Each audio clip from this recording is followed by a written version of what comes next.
Hey, what's up? This is Chosen, and I can finally get a full picture here of Emic Trunkheart, the next fusion coming to Raid Shadow Legends, because sometimes when Plarium gives us the first initial teasers of a champion, we can't see the full breakdown, we can't see the base stats and stuff like that to really get a grasp of how good a champion is going to be. So now that I've been able to play with him, as you can see in the footage up above me here, as I've been able to dive in, gear him up, test him, build him, I want to update you on my full thoughts now that we have more of the whole picture. Let's get into it.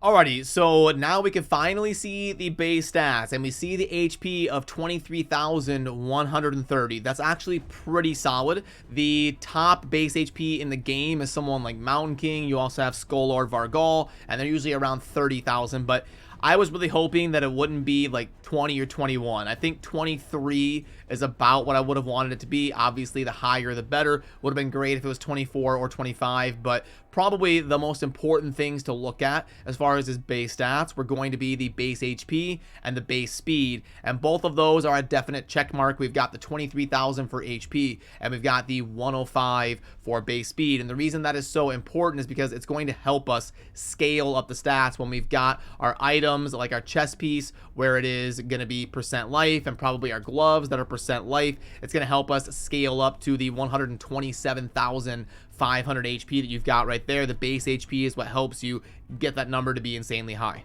And what's cool about Emic is that when you're building him, you don't have to worry about getting any accuracy. So you can do things like get the HP banner and really stack up those substats without having to worry about getting into 400 or 500 accuracy. So it really helps you build him a lot more robust. And then if you get a little bit of resistance on him or whatever, that is great. But the priority is probably going to be getting the HP and the speed. You do want him probably going at the back end of your rotation, because he does have this ability here where he's going to do the shielding and the decreasing of cooldown ally skills, except for himself. So if you build him for like 300 speed and he's going first in the rotation, well, now all of a sudden you're not really lowering any cooldowns because he goes first before anything is on cooldown, and you kind of waste that ability. So you would either want to be in a situation where you always make sure he prioritizes the A3 and then comes around on the back end of his second rotation to lower some of the cooldowns, or have him built in a lower speed to go at the back end of your rotation, and then if you wanted to prioritize the A2 or something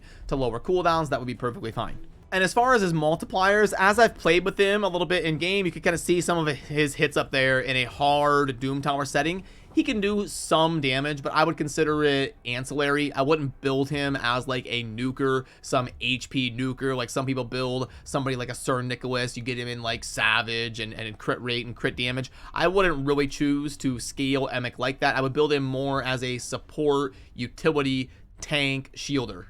Now, if you do bring him into a team fight and in an auto scenario, I'll show you what he is going to prioritize. So right here, he prioritizes the Sanctuary there when he's in a team, and let's see what he prioritizes when he is just solo by himself. So the Sanctuary one is the A3. That's the one that is going to do the like unkillable utility. Let's see if he does something different here. He actually does the A2 first. Right there in my testing, if you bring him solo versus having a team, if he doesn't have anybody to protect, he does the A2, but if he does have people to give that Sanctuary to with the A3, he's going to prioritize that. And the A3 is this one right here, the unkillable one. He prioritized that when we had him in a team environment, and then when I put him solo, he prioritized this one right here, which is that AoE attack when he didn't have any allies ready to receive the Sanctuary unkillable. Let's see if he can be a Nightmare campaign farmer. Probably not. I mean, especially in the build that I've got him built in, it's probably not going to happen, but we can at least throw him in there and see what happens for fun here while we're trying to learn. So in a Nightmare campaign setting, the damage is okay. I'm sure you could build him to do it. And he is in a situation where he's not really taking damage on all of these counterattacks and stuff, but he's going to be pretty slow. I think raids evolved to a point where you're going to have a lot better options probably in terms of a Nightmare campaign farmer, but it looks like he's going to actually be able to do it. He's doing enough damage, and he has enough sustain there from just the immortal sets I've got him in to actually be able to whittle them down and farm this in probably like a minute and a half or so. And yeah, it looks like he's going to be able to do it. And it's also super handy. You can see how he's constantly getting those passive increased cooldowns to pop off. That is really cool. As long as he's getting attacked, he's going to constantly be increasing cooldowns pretty consistently there. So definitely a lot of utility. He's going to be amazing for Faction Wars for sure. And then wave 3, yeah, he's definitely able to do it. he is tanky enough and he does enough damage to whittle them down. I think you could build him in damage and have him be a decent Nightmare campaign farmer for sure. He could probably do it in 45-50 seconds or something like that, because right here in just a tanky, lazily, just kind of utility build that isn't meant to do damage, he did it in a minute 20 perfectly fine, and it was never really a sweat, and he doesn't have a blessing or anything.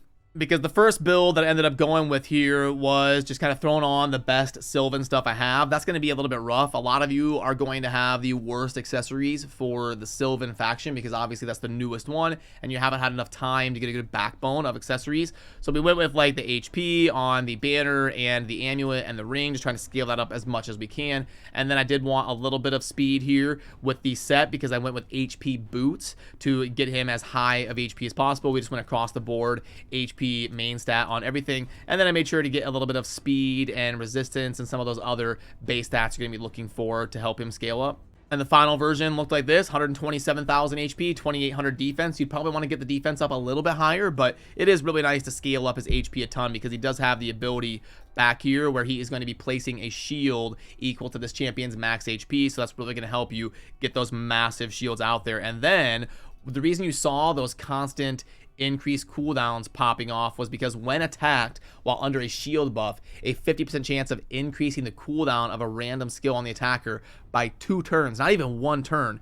That is insane passive utility. So as long as you've got him under a shield, gonna be constantly making the enemy team not able to do their impactful abilities, and you saw that popping off constantly when you were watching the runs of him in game. So yeah, I would say after getting to see him in action, if anything, my opinion of him has gone up a little bit. He's already viewed insanely positively. Like 90% something of raid players that I've polled in the community are viewing him as a fusion they want to prioritize and get after. It's going to be a little bit rough once we see the events in game, but I do think he's going to be one that most players want to go for, because my perception of him is trending upwards, if anything, after being able to test him and see what he's got to offer in game. So I think for those of you that are in a position to complete a fusion, I know we just had a tough one for Newt, who is also another really good champion, so it's going to be really difficult, and it's probably going to be a tough fusion for people out there to get completed. But if you're in a spot to do so, I think it is one you're going to want to go after, is kind of my perception here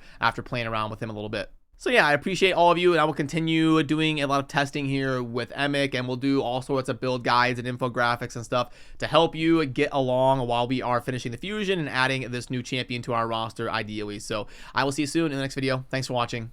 Peace.